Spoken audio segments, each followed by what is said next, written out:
Part 2. के खाएर आयो पिकनिकमा कस्तो भयो अनि पिकनिक उतापट्टि थियो भन न पिकनिकमा के खायौ आलुचप अनि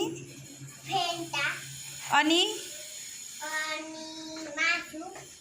मासु नि खायो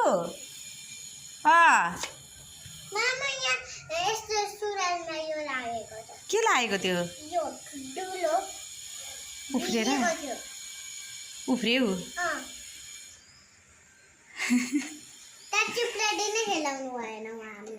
चिप्लेटी अनि के चाहिँ खेल्नु भयो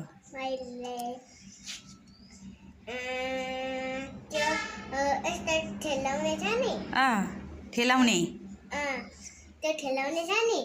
त्यो खेल्ने अनि स्लाइड खेल्ने अनि सुन्नुहोस् है साथीहरू यहाँ मेरो छोरी चाहिँ यहाँ पिकनिक खाएर आएको अरे यहाँ भन्दैछिन् कि अरे त्यो ठेलाउनेवाला छ नि त्यो ठेलाउनेवाला खेले अनि स्लाइड खेले अनि पिङ खेले पिङ पनि खेल्यौ अनि नाच्यौ कि नाचेनौ नाच्यौ कुन गीतमा पारी पारी